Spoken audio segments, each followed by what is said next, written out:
Welcome to Toffee TV. It is my three things from Everton 2, Brighton 3. Another hugely disappointing afternoon at Goodison Park. First game of 2022, and Everton lose it like they have done in the previous four seasons, losing the first game of the new year. And today was appalling, really, to be honest. It was just shambolic from the moment the team was announced to when the final whistle went. Absolutely abysmal afternoon at Goodison Park. The first thing I want to talk about is the formation. The manager seemingly enjoys making things more difficult than they need to be. Obviously, he's fallen out with Luca Dean. There's no way back for the French international. He was on the bench today, but I think if those two would have cleared the differences, he'd have started, and if he wouldn't have started, he'd have certainly came on at half time, and he didn't. So I think we can read from that looks done. So I think from an Everton perspective, it needs sorting out very quickly in terms of we need the bid in from whoever wants to take him, and then off we go and we reinvest that money, because quite clearly under Rafa Benitez, he hasn't got a future at Everton. Luca Dean probably doesn't want to stay.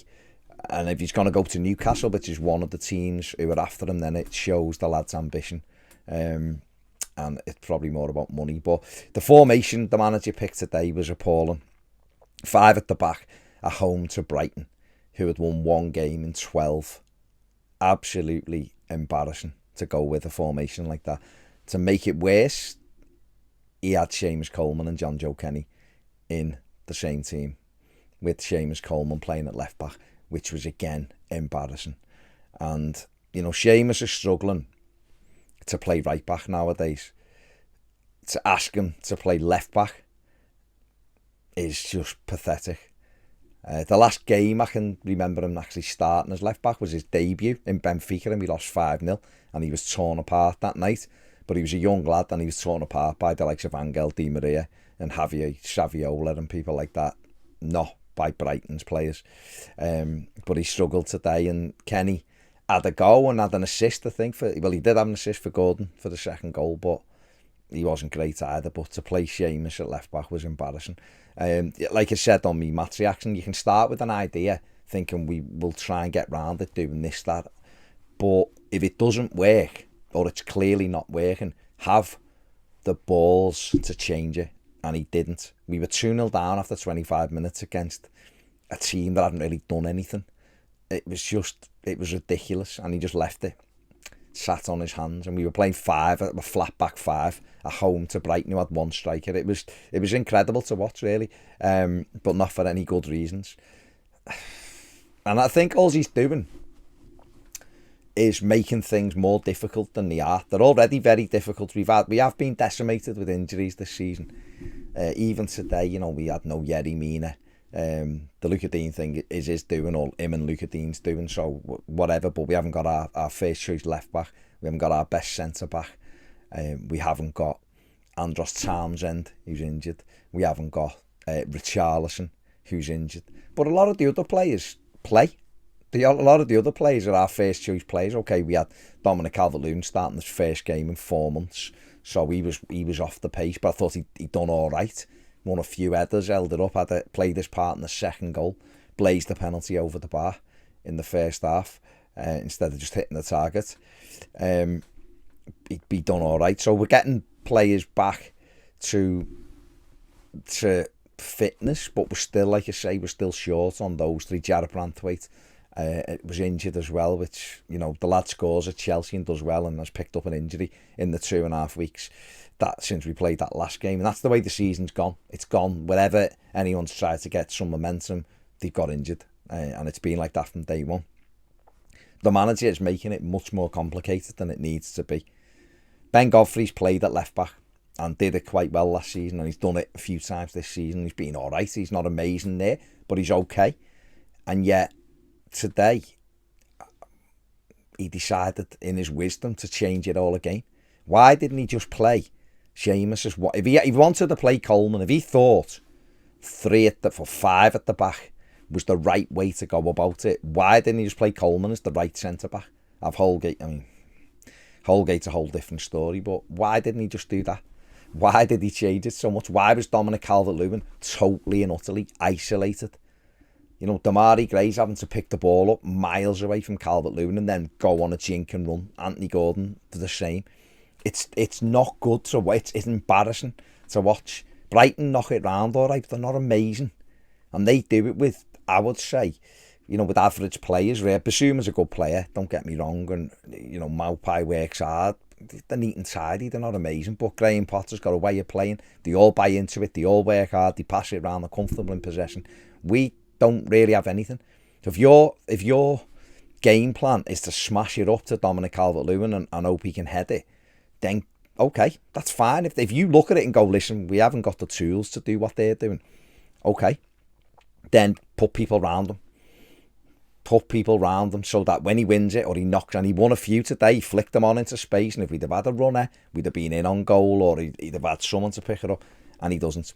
And it was embarrassing, and I don't know what his thinking was, and we lost the game basically because he put us on the back foot.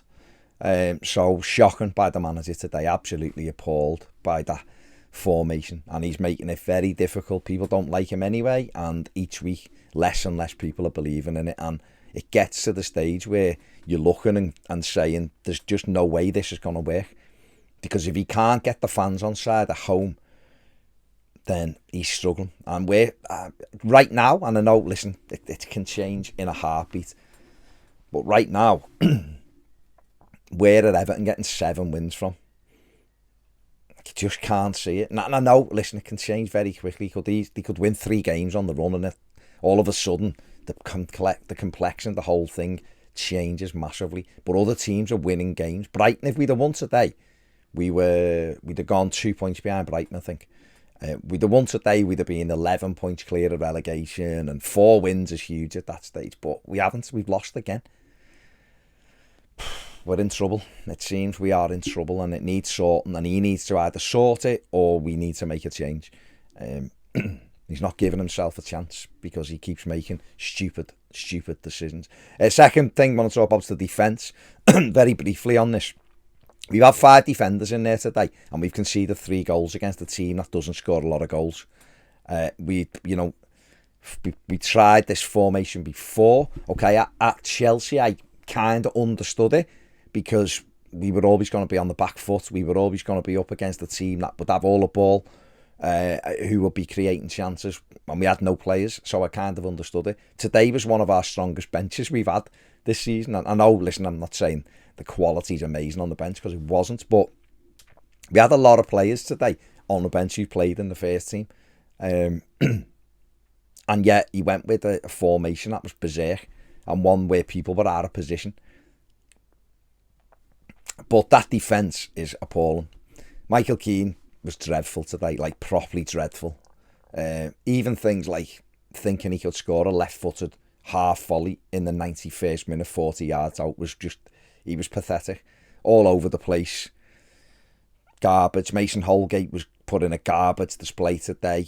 Seamus wasn't very good, but he was left back. What can you do? Ben Godfrey, for me, was all over the place. Midfield were overran. But those defenders at the back, Brighton and Watford, 2 teams who've never won at Goodison in their histories, have scored 8 goals past us at home this season. And okay, McAllister's second goal was a tremendous strike, but we could have done better with it. The first goal was a neat little move, but we don't track runners. No one reacts. It's just pathetic. And until he sort the defence out, they're in trouble. And I don't know, is Yerry Mina really going to come back in and sort all our problems out? We've just bought Vitaly Michalenko. He's coming in, or Michalenko. He's coming in. Is he going to solve all our problems at left back? Asking a kid to come from the Ukraine and into a team that just lets goals in for fun. Nathan Patterson, if we can get that over the line this week, does he solve all our problems? In the defence. Hopefully, but you're putting a lot of pressure on a kid. So there's real problems there, and the manager needs to sort it out. Playing 5 at the back's not the answer. Playing 3 in midfield we can give you a bit of protection and also help your team out the other way might be more of an answer, but the defence has got to sort itself out very quickly. We let people run off us, whether it be off a flick, off a corner, whether it just be in general play, it's not good enough. So it is worrying. Finally, let's finish on a positive. Anthony Gordon, who was the only real positive, I would say. Obviously, having Dominic Calvert-Lewin back was a huge positive, and he'll get better over the weeks, of course he will. Damari Gray, I thought, was good in the second half. But Anthony Gordon, I think, ran himself into the ground. Still does things, poor choices at times, but he's a kid. Scored 2 goals, won the penalty in the first half, put a couple of great crosses in, ran his socks off for us. So he is the real positive. The goals will help him massively. That'll be a big boost to his confidence. But he can't do it all on his own. And we need better around him. We need to help him out. But he was the real plus point today, and it's a pity for him that we haven't got a more positive result with him getting his first goals. But it's testament to him that the Gladys Street sung his name. He was the only one really that got clapped off at the end. Gray got one as well, but he was the one who the crowd was singing his name, and rightly so. He put the effort in today, and but ultimately it's a defeat. It's another disappointing defeat against a team who I thought we could beat at home. I thought we could get maximum points and kickstart ourselves, hoping coming off the back of the Chelsea game. But it seems to be 1 step forward and 3 steps back at the moment. And until that changes, Everton are going to be in a real battle at the wrong end of the table. And right now, you do start to worry. We're almost halfway through the season. We've got 19 points from 18 games, which is appalling, absolutely appalling. But considering we had 13 points or something after about 5 or 6 games, so it's absolutely appalling. 1 win since September the 25th. Terrifying, absolutely terrifying. There you go. They're my 3 things. They're my thoughts. I've rambled on far too long. So happy New Year to everyone watching. Let me know what you think in the comments section below, and we'll see you later.